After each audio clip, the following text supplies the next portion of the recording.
오늘도 이 새벽에 하나님을 예배하기 나오신 모든 성도님들을 환영하고 축복합니다. 오늘 하나님이 우리에게 주시는 말씀은 열왕기상 8장 1절에서 11절까지의 말씀입니다. 제가 봉독하겠습니다.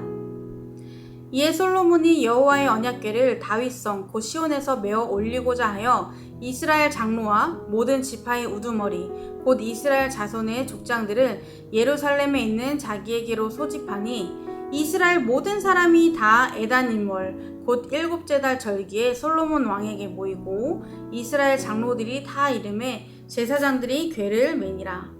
여호와의 궤와 회막과 성막 안에 모든 거룩한 기구들을 메고 올라가되 제사장과 레위 사람이 그것들을 메고 올라가매 솔로몬 왕과 그 앞에 모인 이스라엘 회중이 그와 함께 그 궤 앞에 있어 양과 서로 제사를 지냈으니 그 수가 많아 기록할 수도 없고 셀 수도 없었더라.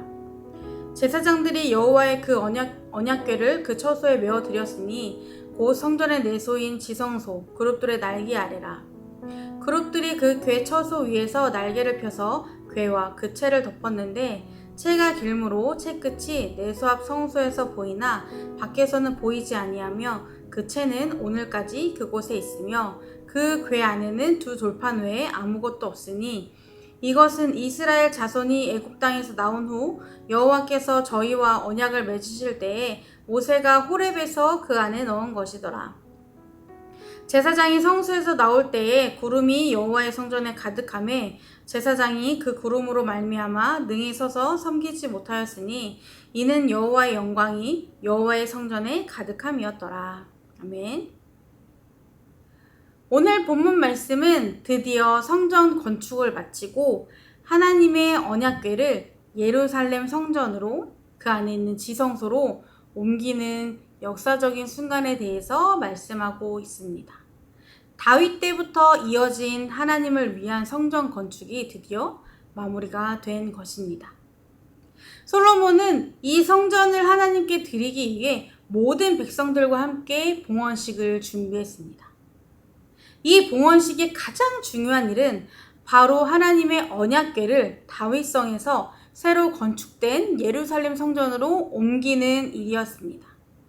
그래서 솔로몬은 언약궤 운반 준비를 위해 이스라엘의 장로들과 모든 지파의 리더들을 예루살렘으로 소집하였습니다.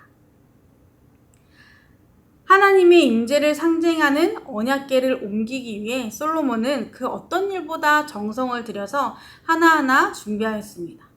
옮기는 방법도 대충 한 것이 아니라 각자 맡은 역할을 감당하며 하나님께서 말씀하신 모든 규례를 지켜서 지성소까지 안전하게 언약궤를 옮겼습니다.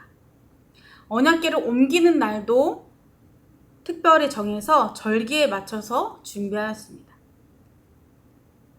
그만큼 이스라엘의 정체성이나 다름없는 옮기는 일은 이들에게 가장 중요한 일이었습니다.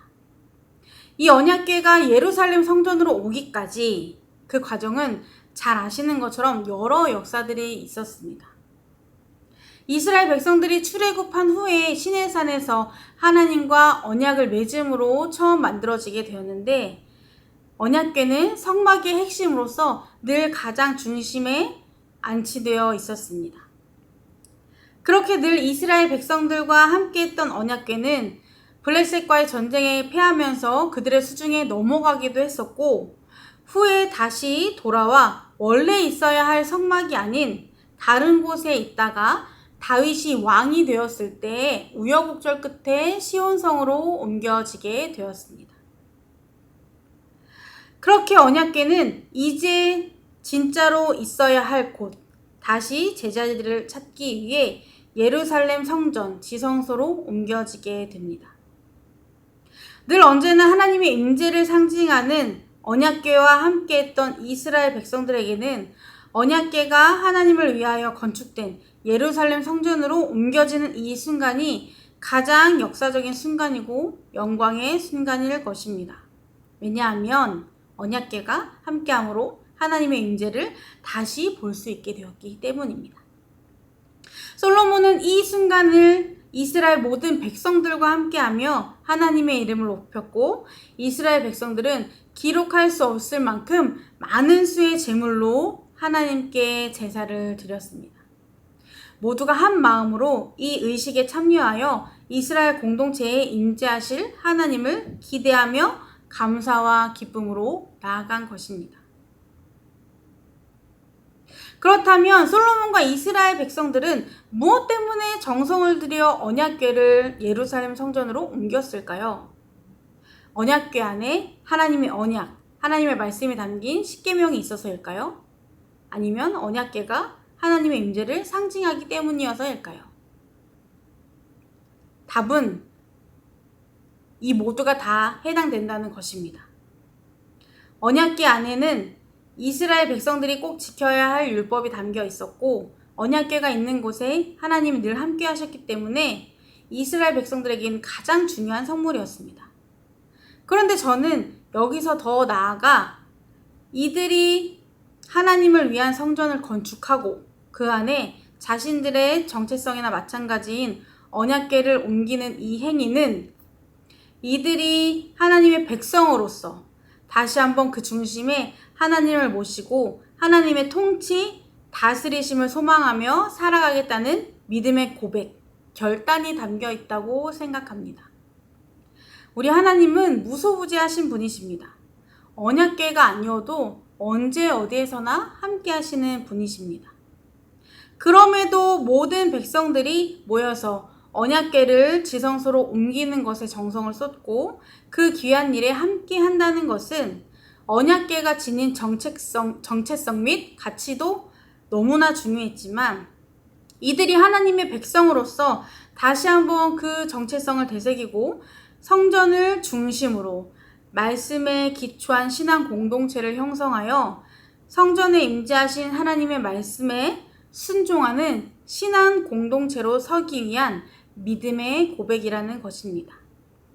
가장 중심에 하나님의 말씀을 둠으로 날마다 하나님의 임재 속에 거하며 하나님과 함께 동행하기 위한 믿음의 고백인 것입니다. 그렇게 이스라엘 백성들은 모두가 함께 마음을 모아 언약궤를 성전 안 지성소로 옮겼고, 제사장들이 마지막까지 자신들의 모든 역할을 마치고 성소에서 나올 때 하나님은 구름 속에서 주님의 영광을 드러내셨습니다. 본문 말씀 10절 11절입니다. 제사장이 성소에서 나올 때에 구름이 여호와의 성전에 가득하매 제사장이 그 구름으로 말미암아 능히 서서 섬기지 못하였으니 이는 여호와의 영광이 여호와의 성전에 가득함이었더라. 하나님은 언약궤가 놓인 곳에 임재하심으로 이스라엘의 주인 되심을, 이 세상의 주인 되심을 스스로 나타내시며 그들과 함께 하셨습니다. 사랑하는 성도 여러분, 지금 여러분의 삶의 중심엔 무엇이 있습니까? 그 중심에 무엇을 두길 원하시나요? 지금 이 시대에는 우리 눈에 보이는 하나님의 임재를 상징하는 언약궤는 없습니다. 그러나 하나님은 다양한 모습으로 여전히 우리와 함께하고 계십니다. 우리 하나님은 여전히 그대로이신데 달라진 것이 있다면 그것은 하나님이 아닌 우리의 중심입니다. 예수님을 처음 만나고 영접한 후에 하나님의 자녀로 살기로 결단했을 때 우리의 삶의 중심은 하나님으로 가득했습니다. 그런데 지금 우리의 중심은 어떤가요? 이런저런 일들로 인해 수시로 바뀝니다. 물론 우리 중심에는 언제나 하나님이 계십니다. 그런데 여전히 계시지만 그 자리가 하나님만 계시는 자리가 아닌 다른 무언가도 같이 있진 않은지 돌아보아야 합니다. 지금은 우리가 하나님의 성전이고 교회입니다. 그렇기 때문에 예루살렘 성전에 있던 그 언약궤가 지금은 우리 마음에, 우리의 가장 중심에 있어야 합니다. 그러면 그 언약궤로 인해 우리는 날마다 하나님의 임재를 경험하며 주님의 영광을 보게 될 것입니다. 그리고 또한 저는 우리 교회가 이 야탑이라는 지역의 지성소가 되어서 하나님의 언약궤가 머무는 교회가 되길 소망합니다. 우리 교회가 지성소가 되어 하나님을 이곳에 모시고 우리 교회를 통해 이 지역에 하나님의 임재가, 그 영광이 드러나길 소망합니다. 우리는 그 일에 쓰임받는 제사장이 되길 소망합니다. 사랑하는 성도 여러분, 혹시나 지금 중심에 다른 무언가가 있다면, 온전히 하나님만 계신 것이 아니라면 다시 삶의 언약궤를 찾아 가장 중심에 두시길 바랍니다. 그래서 매일의 삶에서 임재하시는 하나님을 경험하는 축복을 누리시길 바랍니다. 우리 그리스도인들이 누리는 축복 중 가장 값진 것은 어떠한 상황 속에서도 하나님이 매 순간 나와 함께 하심을 느끼는 것이 아닐까 싶습니다. 하나님이 나와 함께 하신다는 그 확신으로 우리가 살아갈 수 있기 때문입니다.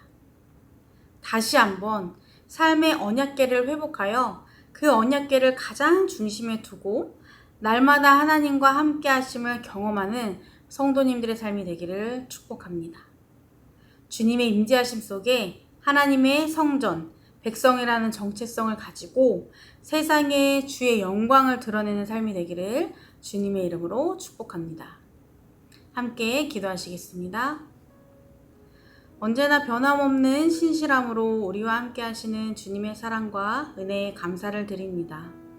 주님의 변함없는 성품으로 인해 우리가 언제든 주님 앞으로 나아갈 수 있음을 고백합니다.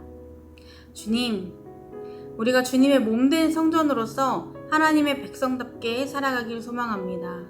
우리 자신이, 우리 교회가 주님의 성전으로서 그 역할을 잘 감당하기를 원합니다.